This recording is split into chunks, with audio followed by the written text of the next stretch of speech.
Greetings. How you loving? How you loving? How you loving? So I am coming to you from Dallas. Yay! Dallas. And we are reading the entire Bible. If you're brand new here, we are reading the entire Bible, including the Apocrypha and the Pseudipigrapha. And I am Reverend Valerie Love, also known as Kaisi. And every morning, yes, every morning, at 7 a.m. Eastern Time. We are here either live or recorded. If I'm on a plane, we're recorded. Every morning, you can come here and get your daily dose of the Bible reading every morning, every single morning. So, why am I in Dallas? I am in Dallas because I won another trip with the Wellness Club. If you don't know what the Wellness Club is, go to valerielove.com and come with us on a Tuesday night where we will help you understand what the Wellness Club is. I won another trip with the Wellness Club. How you loving? How you loving? How you loving? I don't have on my face and I don't have my light. And the show must go on. So I thought, sure, I had my light in my bag.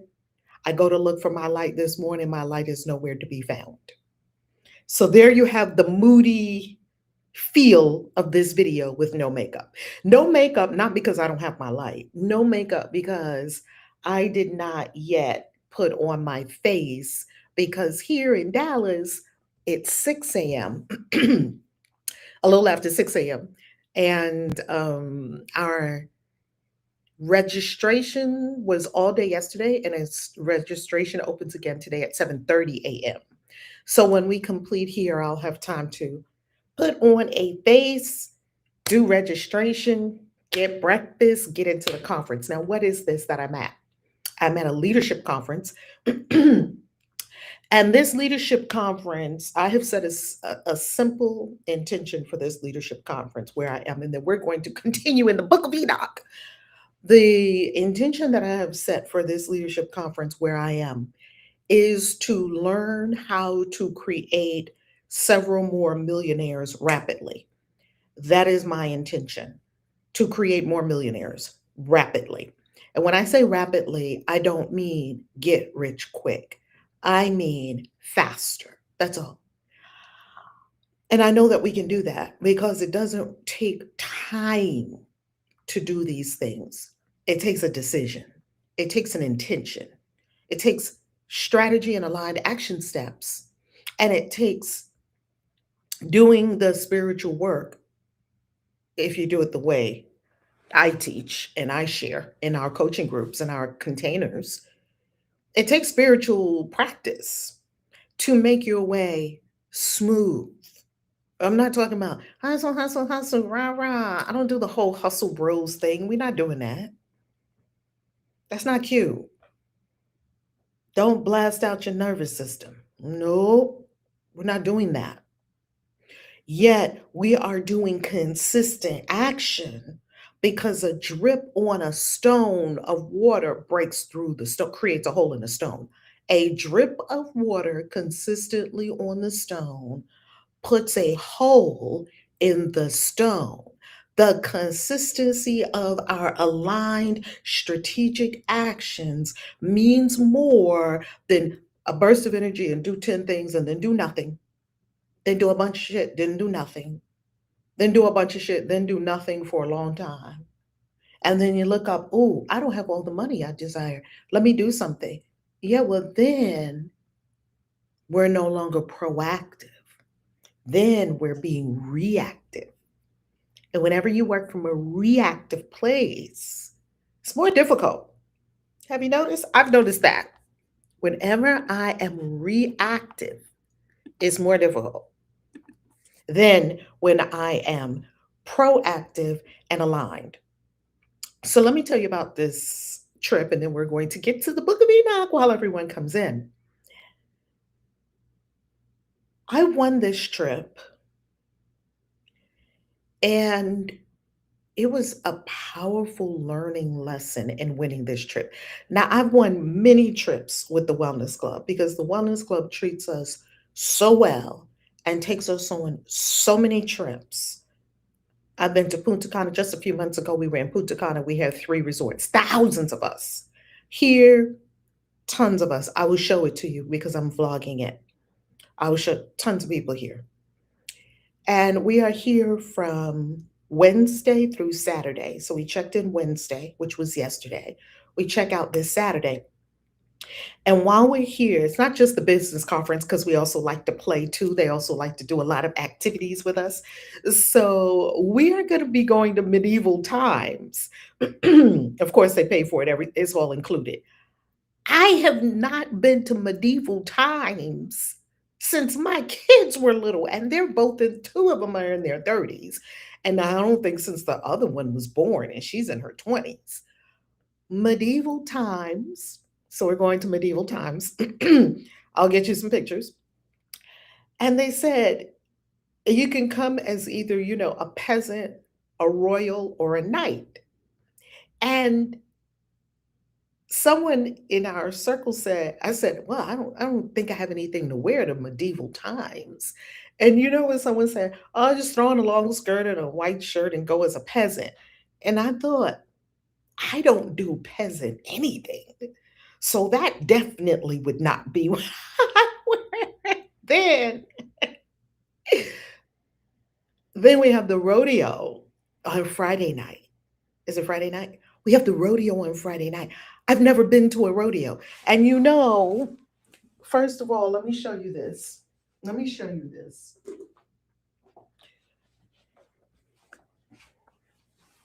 Did I not get the most ostentatious, fabulous rhinestone hat for the rodeo, baby? Because I'm extra. That's what I do. Extra should be next to my name in the dictionary. Extra, because that's what I do. I'm extra. I love being extra. I have always loved being extra. And it's fun. It's so much fun to be, oh my goodness. It's even suggest a peasant. We don't do peasants. We don't do peasants. We do royalty, maybe a knight. You could do a knight, but I'm not going to do a knight. I'm going to do some kind of royal. And I have this long African skirt. So I would be some kind of African royal going to medieval times. I know. African people didn't we're in the medieval times with the European people. I know, yet I'm doing it my way. We love extra. Come on, right, Angel? We love extra. So that's what I'm doing here. And we're here. It starts today. We checked in yesterday. And we're at this big, huge place here in Dallas. It's wonderful. And the conference starts today. So I'll be beating my face after we complete here. And I will go. And so for the next few days, I'll be coming to you from Dallas. I'm saying that. I'm saying all this to say that for the next few days, I'll be coming to you from Dallas because Reverend Val is all over the world and I can't stay put if my life depended upon it. Okay. The AI agrees. Glorious new day, Reverend Evelyn. Come on in, everyone, and let us get to the Book of Enoch.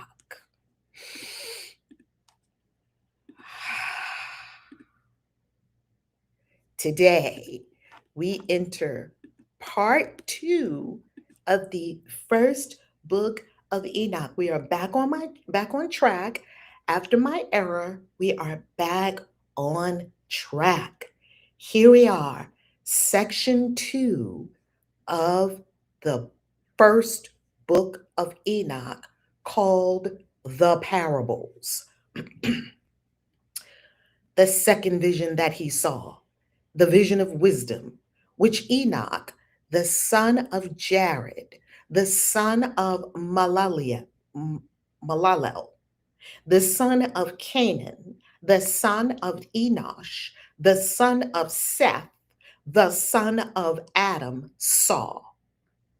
And this is the beginning of the words of wisdom, which I raised my voice to speak and say, to those who dwell on dry ground, hear you men of old and see, those who come after, the words of the Holy One, which I will speak in front of the Lord of spirits. It would have been better to have said these things before, but from those who come after, we will not withhold the beginning of wisdom. Until now, there has not been given by the Lord of Spirits such wisdom as I have received, in accordance with my insight, in accordance with the wish of the Lord of Spirits, by whom the lot of eternal life has been given to me. And the three parables were imparted to me, and I raised my voice and said to those who dwell on the dry ground, the first parable. When the community of the righteous appears, pardon me, and the sinners are judged for their sins and are driven from the face of the dry ground. And when the righteous one appears in front of the chosen righteous, whose works are weighed by the Lord of Spirits, and when light appears to the righteous and chosen who dwell on the dry ground, where will be the dwelling of the sinners? And where will be the resting place of those who deny the Lord of Spirits? It would have been better for them if they had not been born. And when the secrets of the righteous are revealed, the sinners will be judged, and the impious driven from the presence of the righteous and the chosen. And from then on, those who possess the earth will not be mighty and exalted, nor will they be able to look at the face of the holy ones, for the light of the Lord of the Spirits will have appeared on the face of the holy, the righteous, and the chosen. And the mighty kings will at that time be destroyed and given into the hand of the righteous and the holy. And from then on, no one will be able to seek the Lord of Spirits, for their life will be at an end. And it will come to pass in these days that the chosen and holy children will come down from the high heavens, and their offspring will become one with the sons of men. In those days, Enoch received books of indignation and anger, and books of tumult and confusion. And there will be no mercy for them, says the Lord of Spirits. And at that time, clouds and a storm wind carried me off from the face of the earth and set me down at the end of heaven. And there I saw another vision, the dwelling of the righteous and the resting places of the holy. There my eyes saw their dwelling with the angels, and their resting places with the holy ones. And they were petitioning and supplicating and praying on behalf of the sons of men, and righteousness like water flowed in front of them, and mercy like dew on the ground. Thus it is among them forever and ever. And in those days, my eyes saw the place of the chosen ones of righteousness and faith. And there will be righteousness in their days, and the righteous and chosen will be out without number in front of them forever and ever. And I saw their dwelling under the wings of the Lord of Spirits, and all the righteous and chosen shone in front of him like the light of fire, and their mouths were full of blessing, and their lips praised the name of the Lord of Spirits.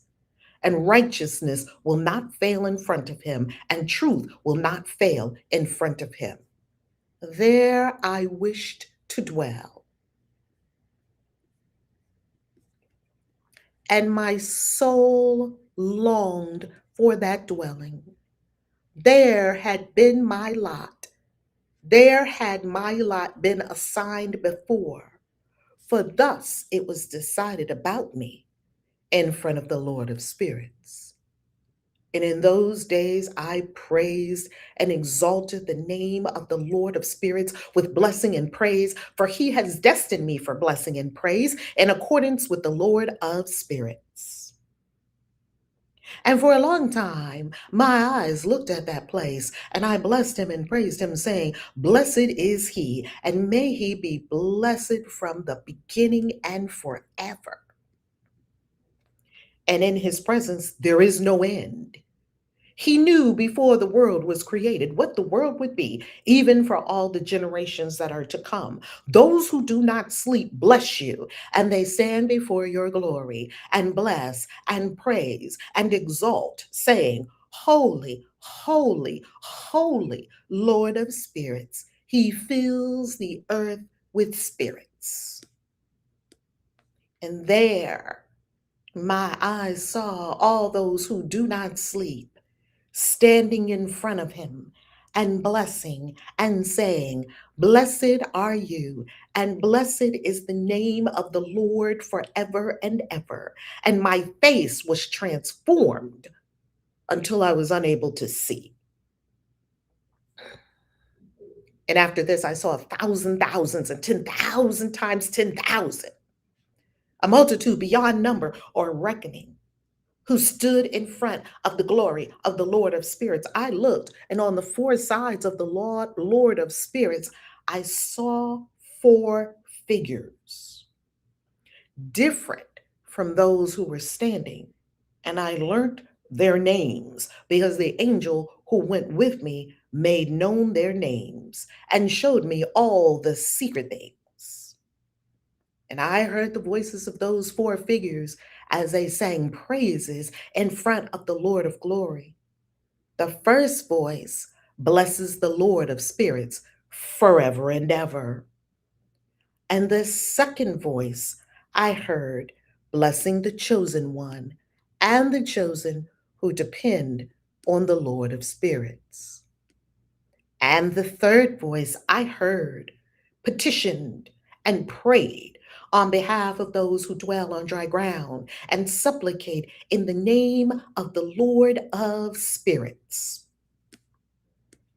And the fourth voice I heard driving away the Satans or Satans and not allowing them to come in front of the Lord of spirits to accuse those who dwell on the high ground.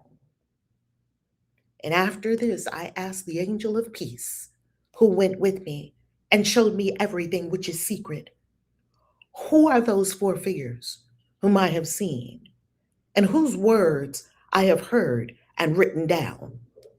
And he said to me, This first one is the holy Michael, the merciful and long suffering. And the second, who is in charge of all the diseases and in charge of all the wounds of the sons of men, is Raphael. And the third, who is in charge of all the powers, is the holy Gabriel. And the fourth, who is in charge of repentance and hope of those who will inherit eternal life, is Phanuel. And these are the four angels of the Lord Most High, and the four voices that I heard in those days. And after this, I saw all the secrets of heaven, and how the kingdom is divided, and how the deeds of men are weighed in the balance. There I saw the dwelling of the chosen and the resting places of the holy. And my eyes saw there all the sinners who deny the name of the Lord of spirits being driven from there, and they dragged them off, and they were not able to remain because of the punishment that went out from the Lord of spirits. And there my eyes saw the secrets of the flashes of lightning and of the thunder, and the secrets of the winds, how they are distributed in order to blow over the earth, and the secrets of the clouds and of the dew. And there I saw from where they go out in that place, and how from there the dust of the earth is saturated. And there I saw closed storehouses from which the winds are distributed, and the storehouse of the hail, and the storehouse of the mist, and the storehouse of the clouds. And its cloud remained over the earth from the beginning of the world. And I saw the chambers of the sun and the moon, where they go out and where they return, and their glorious return, and how one is more honored than the other is. and their magnificent course, and how they do not leave their course, neither adding nor subtracting from their course, and how they keep faith in one another, observing their oath. And the sun goes out first and completes its journey at the command of the Lord of Spirits, and his name endures forever and ever. And after this is the hidden and visible path of the moon, and it travels the course of its journey in that place by day and by night. One stands opposite the other in front of the Lord of Spirits, and they give thanks and send praise and do not rest, because their thanksgiving is like rest to them. For the shining sun makes many revolutions for a blessing and for a curse. And the path of the journey of the moon is for the righteous light, but for the sinners, darkness. In the name of the Lord, who has created a division between light and darkness, and has divided the spirits of men, and has established the spirits of the righteous in the name of his righteousness. For no angel hinders, and no power is able to hinder, because the judge sees them all and judges them all himself. Wisdom found no place where she could dwell, and her dwelling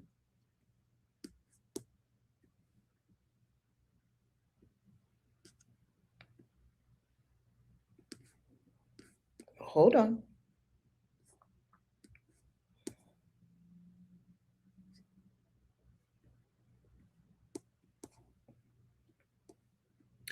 Wisdom found no place where she could dwell, and her dwelling was in heaven. Wisdom went out in order to dwell among the sons of men, but did not find a dwelling.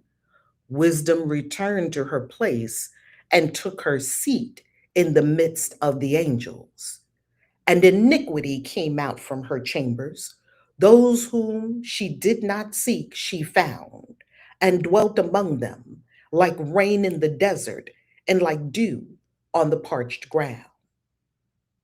And again, I saw flashes of lightning and the stars of heaven, and I saw how he called them all by their names, and they obeyed him. And I saw the balance of righteousness, how they are weighed according to their light, according to the width of their areas and the day of their appearing, and how their revolutions produce lightning. And I saw their revolutions according to the number of the angels, and how they keep faith with one another. And I asked the angel who went with me and showed me what is secret, "What are these?" And he said to me, "Their likeness, the Lord of Spirits has shown to you.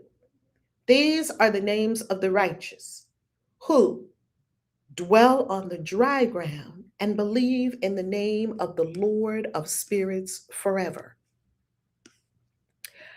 And other things I saw concerning lightning, how some of the stars rise and become lightning, but cannot lose their form.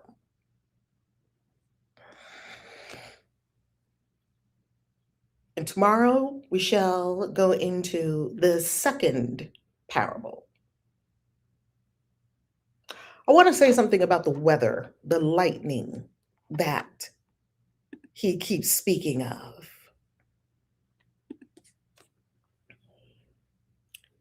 Yesterday, as the universe of life would have it, I listened to a podcast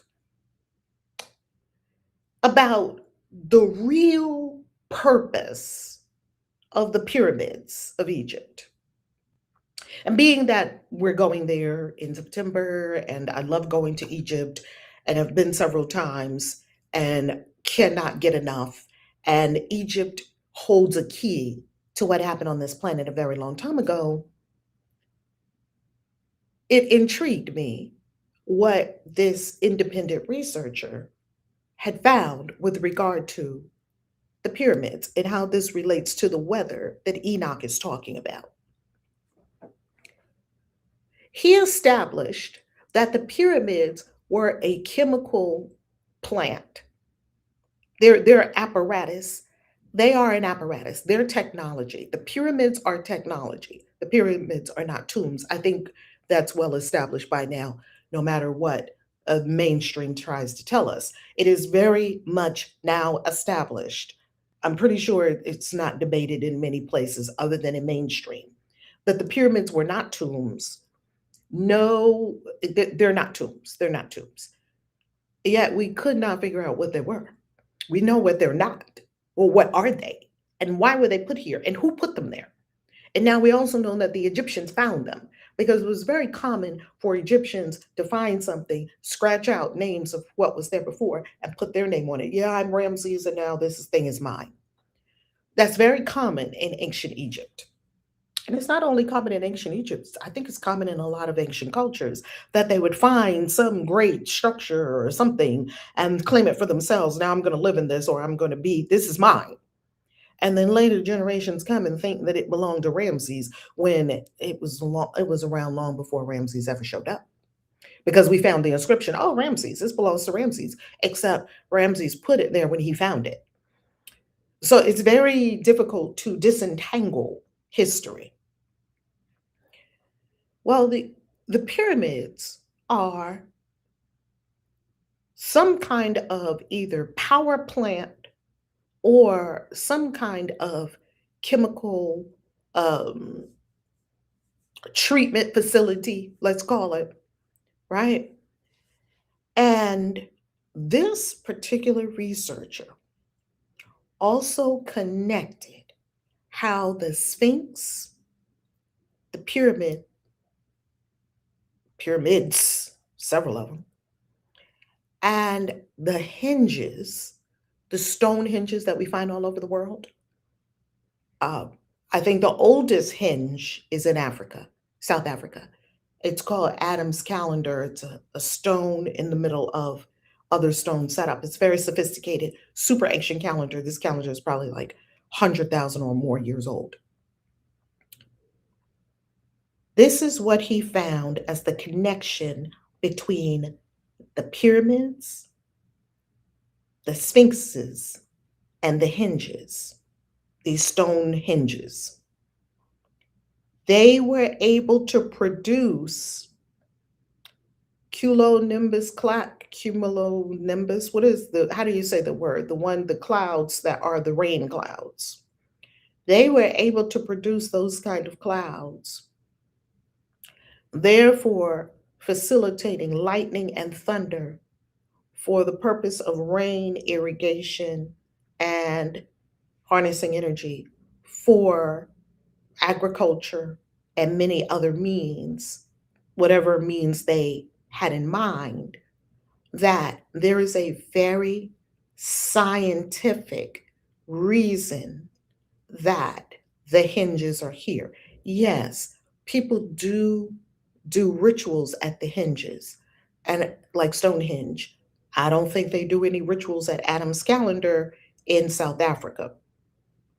And here's what I know about the rituals, because I've been to Stonehenge. I can show you some pictures of Stonehenge right now.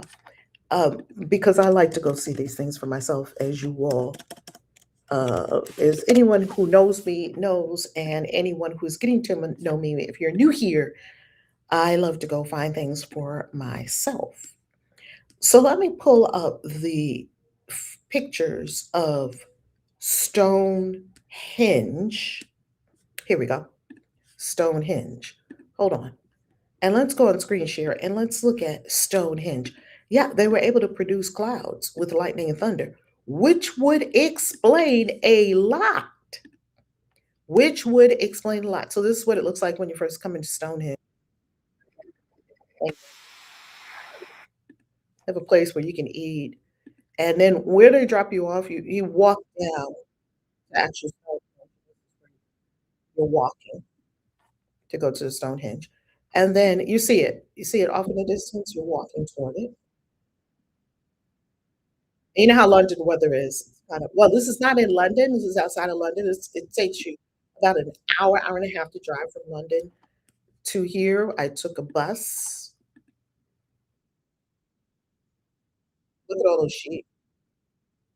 Okay. Okay, here we are approaching Stonehenge.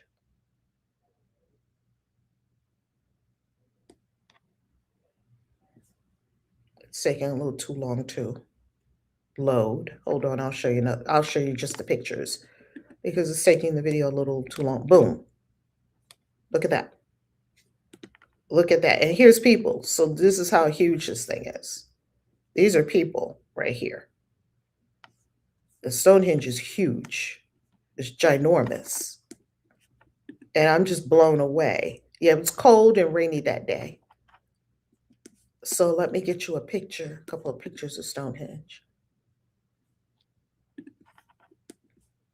Let's go to a picture.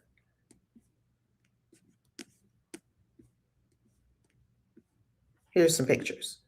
So we'll just look at the pictures because now look at how huge it is. And that's a person. Well, as you can tell, those are people. So that's how huge these stones are, these megalithic stones. That's how huge they are. Ridiculously huge and heavy. And here you go. You didn't know I was going to take you to Stonehenge today, did you? You didn't know you were going to go to Stonehenge today, did you? Wake up on a random Thursday morning and go to Stonehenge with Reverend Val without ever leaving your house. There it is. There it is. Okay. And I cannot even begin to tell you the size of these stones. Here you get a little bit of an aerial view. Let's flip this over. Let's flip it. Okay, I don't see the little thing. Oh, maybe this is it. I can flip it. Flip. Okay, well, I don't, oh, here. Boom. Thank you. Save. Boom. That's an aerial view. Like, what is this thing? These monolithic stones brought from far, far, far, far, far away. Stop sharing. Okay, good, good. Somebody can help us with the weather. Clouds are called nimbostratus for light to moderate rain, and this is the one I'm looking at. Thank you so much, Dia. Cumulonimbus. Cumulonimbus for heavy rain and storms. That's the ones that they were starting. The cumulonimbus. We studied this in school. My brain doesn't want to wrap around that word right now for some reason. Cumulonimbus. Cumulonimbus. Thank you, Dia. I knew y'all would know. And how did they make these storms? I want to know. Now, got to look into this. I'll give you the exact independent, I'll give you the name of the exact independent researcher who he's extremely rigorous. So this man, when he gives you facts, figures, and what actually happened, his name is Jeffrey Drum. Hold on. Let me show you who he is. Hold on. I'm just going to show you a tiny screenshot of him so you can see his name and who he is and the actual podcast I watched. Let me share it with you. We can't play it in a video because, of course, it is copyright protected. And YouTube will tell them, hey, she's using your video. This is him right here. And his name is Jeffrey Drum. Look him up. I've seen him on podcasts before. This is the Demystify Sci podcast and the land of Kim. They speak a lot about the land of Kim. And the land of Kim is Egypt, and Kim means black, like the black land. Okay? That's him right there. And if you put his name into the search, he is extraordinarily rigorous. There are very few people that I have seen that are as rigorous as him. And so he's talking about it being a chemical plant, and that they could create weather. They could create weather. Do you see that right there? They could create weather, which would explain some things. This is what it would explain. It would explain some things. It would explain why we all have in all the pantheons a storm deity, a deity that has a lightning bolt, and he makes lightning come, he or she makes lightning come and controls the weather. Because remember, the Anunnaki are the original template. Because they were doing that, they were controlling weather. Controlling weather and creating lightning on purpose and creating cumulonimbus clouds on purpose for irrigation. Like, this makes so much sense. You know why? Because they were using, you're welcome, Aries moon, you're welcome. You know why this makes so much sense? Because they were using nature. They simply were using nature. If you understand nature, if you understand the properties of electricity, if you understand current and energy, all these things exist in nature. Nature is making clouds, and if you just follow the laws of nature, you can make clouds. And nature makes lightning. And what is a lightning rod but something tall enough to attract and get that electric energy? They didn't invent lightning, they used it. They didn't invent water, they used it. And we have lost much of that technology. Therefore, our way of doing things is to destroy nature, where their way of doing things was to work within the laws of nature and use nature to their benefit. It's a completely different consciousness. Is that incredible? And there's more.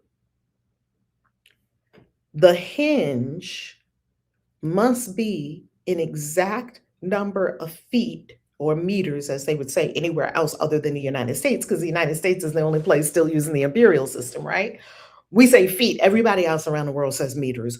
Everywhere I go around the world, I ask, oh, where's this? Or where's a coffee shop? Whatever. Oh, it's about a meter down the road. And everyone else's uses meters and liters. Only America, they're all on the metric system except America.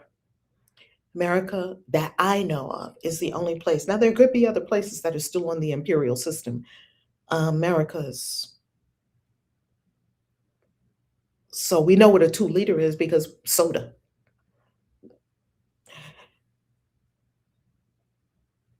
He stated that the hinge and the sphinx must be a certain amount of meters, an exact distance matters. The distance matters, that it has to be within a certain range. And when he did the calculation, the sphinx and the pyramid are within this range.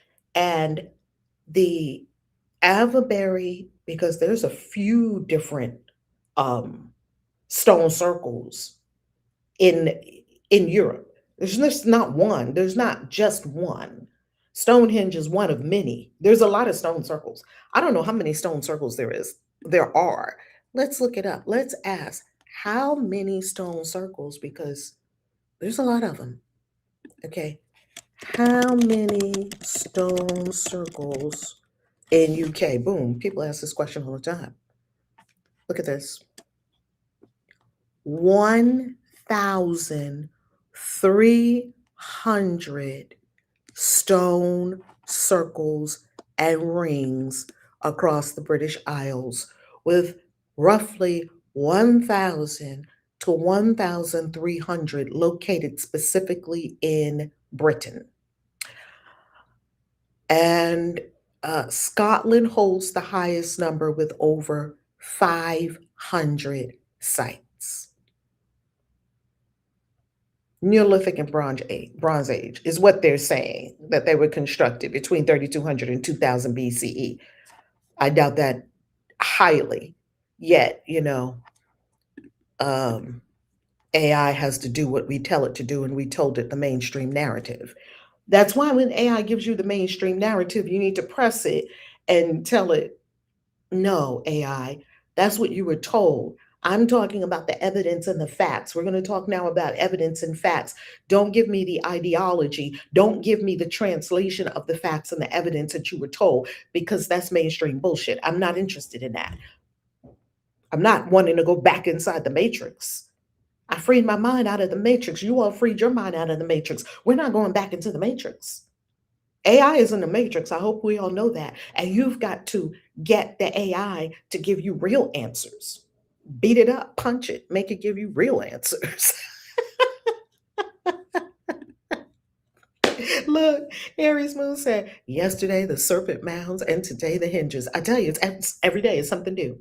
Day before that, why don't we have fur? What's going on with our anatomy? It's a flawed biological mashup. It's flawed. All right. I always thought they were time clocks. Ooh, I never even considered them being for creating weather. Isn't that interesting? Now, I do believe that Adam's calendar is a time clock. So let's look up Adam's calendar, which is in Africa, which you have heard all about. And I have a whole video about Adam's calendar. I'll drop it below. If you go to Adam's calendar, this is in Africa, and I'm sure no one ever told you about it, because they don't tell you about things in Africa. They tell you about things in Europe. Look at Adam's calendar here. Look at this. With this calendar with these megalithic stones, once again, said to have, it could be like 100,000 or more years old. I think these are all measurements of the movement of the planets, stars, and all of that. All you got to do is ask, what is Adam's calendar? Let's see if it's going to give us the truth. The image is a rendering of Adam's calendar, also known as Inzalo Inlanga, or the birthplace of the sun in South Africa. The birthplace of the sun. The sun was born somewhere. It is considered by some researchers to be the oldest man-made structure on Earth. Did anyone ever tell you that the oldest man-made structure on planet Earth is in Africa? South Africa, to be exact. The site consists of a circle of standing stones that are aligned with celestial bodies. It functions as a sun calendar, marking the solstices as indicated by the text in the image. The structures in the area are estimated to be over 75,000 years old, with some theories suggesting up to 200,000 years. Thousands of other similar stone circles have been found throughout the region. All throughout South Africa, Zimbabwe are stone circles, stone circles, stone circles, stone circles. And if you want the best book where you have the pictures of these, is Michael Tellinger's book. And then we're going to end here because I got to get ready for this incredible day here in Dallas at this leadership event that I am at, this free trip that I won, and we have so much fun coming up. Let me get you to Michael Tellinger's book, this one right here, African Temples of the Anunnaki. I'm going to go ahead and give you the link. I'll give you the link to this book. Hold on. African Temples of the Anunnaki. Get link. Copy. Get that book. You know why you want to get that book? You want to get that book because it has the aerial footage. It has pictures. It's this is not conjecture. It is literally loaded with pictures all across South Africa and Zimbabwe, overgrown sometimes with grass, and they had to, nature all across Africa and Zimbabwe, literally thousands of stone circles. Oh my goodness, you have that book. It's amazing. Tasha, oh my goodness. You can also, family, watch these things because this mainstream narrative, this mainstream trash that they keep trying to feed us is lie upon lie. And the independent researchers are the ones who are unfettered, who can tell us the truth, of which I also find myself among this. I did not say when I was little, what do you want to be when you grow up, Valerie? An independent researcher that frees minds from the matrix. I never thought that that's what I would be. And yet here we are. Because freedom is the call of your soul. Freedom mentally, spiritually, mentally, emotionally, physically, financially. Freedom. Free yourself. Free yourself on all of these fronts. Spiritually, mentally, emotionally, physically, financially. Free yourself. Free your mind. Emancipate yourself from mental slavery. None but ourselves can free our minds, according to the inimitable Bob Marley. May he rise in peace forever and ever. I love you. See you tomorrow. Peace.